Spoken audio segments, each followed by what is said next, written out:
Hi friends, எல்லோருக்கும் வணக்கம். இன்றைக்கி நம்மளுடைய வீடியோவில் நம்ம பார்க்க போகிறது துளசி எப்படி கட்டுறது, வாழை மட்டையிலேருந்து எடுத்த நாரில் நம்ம எப்படி துளசி கட்டலாம் அப்படிங்கிறத பார்க்கலாம். இப்போ பாருங்கள், ஃப்ரெஷ்ஷாக நம்ம இப்போ துளசி செடியிலேருந்து பறித்து எடுத்துகிட்டு இருக்கோம். துளசி பறிக்கிறதுக்கும் நாள்லாம் சொல்லுவாங்க. செவ்வாய்க்கிழமையும் வெள்ளிக்கிழமை இந்த மாதிரி நாட்களில் ஏகாதசி நாட்களில் பறிக்கக்கூடாது சொல்லுவாங்க. மற்ற நாட்களில் இது மாதிரி நம்ம துளசி இலைகளை நம்ம பறித்து எடுத்துகிட்டு நம்ம கட்டி ஸ்டோர் பண்ணி வச்சுக்கலாம். இப்போது எங்களுடைய தோட்டத்தில் இருக்கக்கூடிய துளசியில் பார்த்திங்கன்னா விதைகள் அதிகமாக இருக்கும்.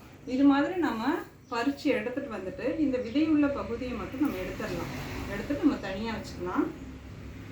இந்த விதைகளை நம்ம திருப்பியும் செடி வளர்க்குறதுக்கு இந்த விதைகளை நம்ம உபயோகப்படுத்திக்கலாம். இது மாதிரி விதைகள் உங்களுக்கு வேணும், உங்கள் இடத்துல துளசி விதைகள் கிடைக்கல, செடி இல்லை அப்படின்னு நீங்கள் நினச்சிங்கன்னா நீங்கள் எங்களுக்கு கமெண்ட் பாக்ஸில் சொல்லுங்கள், நாங்கள் உங்களுக்கு விதைகள் தரோம்.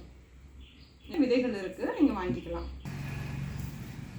ஃப்ரெண்ட்ஸ், இந்த மாதிரி விதை இந்த இடத்துல ஸ்டார்ட் ஆகுது இல்லையா, இதை மட்டும் தனியாக எடுத்து வச்சுக்கோங்க. தனியாக எடுத்து வச்சுட்டு இந்த இலைகளை மட்டும் தனியாக நம்ம பிரித்து எடுத்துக்கலாம்.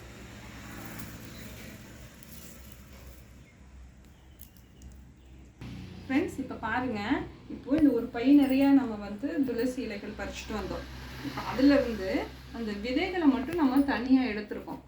தனியாக எடுத்துகிட்டு மீதி பார்த்திங்கன்னா இவ்வளோ துளசி இலைகள் நமக்கு கிடச்சிருக்கு. இப்போது இவ்வளோ துளசி விதைகள் நமக்கு கிடச்சிருக்கு. இப்போ இந்த துளசி விதைகள் யாராவது வேணும் அப்படின்னு விருப்பப்பட்டீங்கன்னா நீங்கள் கமெண்ட்ஸில் சொல்லுங்கள், உங்களுக்கு நாங்கள் ஃப்ரீயாகவே பண்ணுறோம். நீங்கள் கொரியர் சார்ஜ் மட்டும் பண்ணி நீங்கள் வாங்கிக்கலாம். உங்களுடைய தெளிவான அட்ரஸ் கொடுத்துட்டீங்க அப்படின்னா நாங்கள் உங்களுக்கு கொரியர் பண்ணுறோம். நீங்கள் கொரியர் சார்ஜ் பண்ணி இந்த துளசி விதைகளை நீங்கள் வாங்கிக்கலாம். இப்போ வாங்க எப்படி கட்டலாம் அப்படிங்கிறது பார்க்கலாம். இங்கே பாருங்கள், வாழை மட்டையிலேருந்து எடுத்த நார். இந்த நார் இந்த அளவுக்கு தின்னா நீங்கள் எடுத்துக்கோங்க. விதைகளை நீக்கிட்டு இலைகளை மட்டும் வச்சுருக்கோம். இப்போ இதை ரெண்டாக மடித்து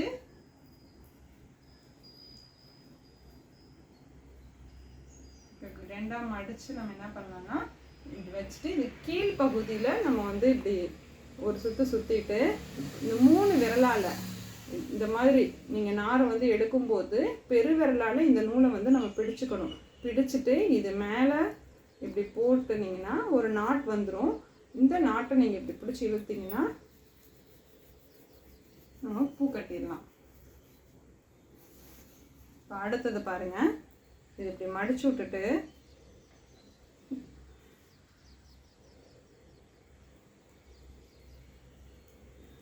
கீழ்ப்பகுதியில் என்ன பண்ணணும், ஒரு சுற்றிட்டு 3 விரல் மட்டும் யூஸ் பண்ணிக்கோங்க. ஆள்காட்டி விரல், நடுவிரல், பெருவிரலால் இப்படி நூலை இழுக்கும்போது இந்த இடத்துல கேப் வரும். இந்த கேப்பில் நீங்கள் மேல் பகுதியில் என்ன பண்ணணும்னா இப்படி போட்டிங்கன்னா ஒரு நாட் இப்படி வந்துடும். இந்த மாதிரி நீங்கள் பிடிச்சி இழுக்கும்போது இதில் கரெக்டாக போய் இந்த நாட் நின்றுக்கும். நீங்கள் டைட் பண்ணணுன்னாலும் இப்படி லைட்டாக நீங்கள் இழுத்தீங்கன்னா போதும். ரொம்ப ஸ்ட்ராங்காக இழுத்தீங்கன்னா கட்டாயிரும், நாருங்கிறதுனால கட்டாயிரும்.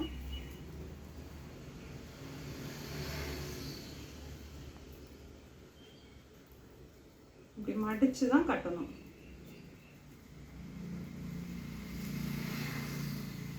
ஃப்ரெண்ட்ஸ், இப்போ பார்த்தீங்கன்னா ஒருவேளை நார் உங்களுக்கு கட் ஆயிடுச்சுன்னா இது எப்படி ஜாயின் பண்ணுறதுன்னு காமிக்கிறேன். இப்போ இந்த நாரை இங்கே வச்சு ஆல்ரெடி கட்டினதுலேயே நீங்கள் இன்னொரு நாட் போட்டுக்கிட்டிங்கன்னா உங்களுக்கு அது ஜாயிண்ட் ஆகிக்கும். 2 நாட் போட்டுக்கோங்க. அப்படியே கண்டினியூ பண்ணிக்கலாம்.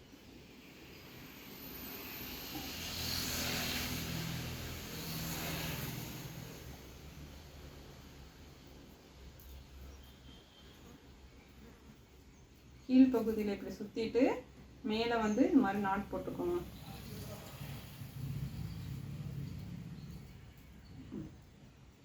ஃபுல்லாக நான் கட்டிட்டு காமிக்கிறேன்.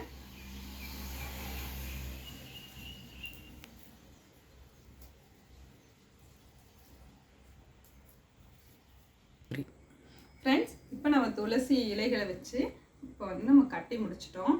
இப்போ வாழை மட்டையிலேருந்து எடுத்த நாரில் தான் நம்ம கட்டியிருக்கிறோம். பாருங்கள் எவ்வளோ அழகாக வந்திருக்கு பாருங்கள்.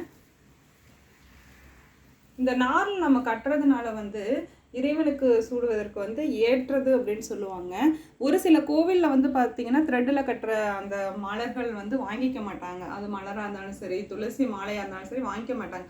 ஆனால் நாரில் கட்டியிருந்தீங்கன்னா நீங்கள் எந்த கோவிலுக்குனாலுமே நீங்கள் வந்து பயப்படாமல் சந்தேகமே இல்லாமல் எடுத்துகிட்டு போனால் கண்டிப்பாக சுவாமிக்கு வந்து சமர்ப்பணம் பண்ணிடுவாங்க. பாருங்க எவ்வளோ அழகாக இருக்குது. இதில் வாழை நாரில் கட்டுறதுனால சீக்கிரமாக வாடவே வாடாதுங்க. ரொம்ப நாளைக்கு ரொம்ப நேரத்துக்கும் நல்லாயிருக்கும். இது எப்படி பேக் பண்ணலாம் அப்படிங்கிறத பார்க்கலாம். பாருங்க இந்த மாதிரி வாழை இலை எடுத்துக்கோங்க.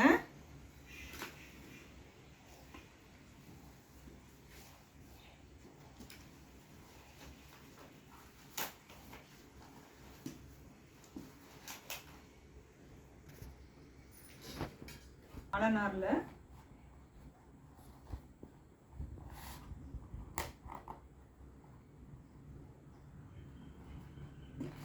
அவ்வளோதான் கட்டி பேக் பண்ணியாச்சு.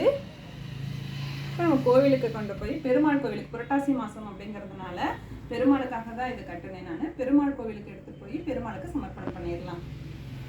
ஃப்ரெண்ட்ஸ், இன்னைக்கு நாம துளசி மாலையை எப்படி வாழை மட்டையிலேருந்து எடுத்த வாழை நாரில் கட்டுறது அப்படிங்கிறத ஒரு உபயோகமான வீடியோவாக நம்ம பார்த்தோம். இது பிகினர்ஸ்க்குலாம் கண்டிப்பாக இது உபயோகமானதாக இருக்கும். கமெண்ட்ஸ் பாக்ஸில் வந்து இது உங்களுக்கு பிடிச்சிருந்ததுன்னா சொல்லுங்கள், லைக் பண்ணுங்கள், உங்களுடைய ஃப்ரெண்ட்ஸுக்கும் ஷேர் பண்ணுங்கள். மீண்டும் இன்னொரு வீடியோவில் சந்திக்கலாம். Tata, bye bye.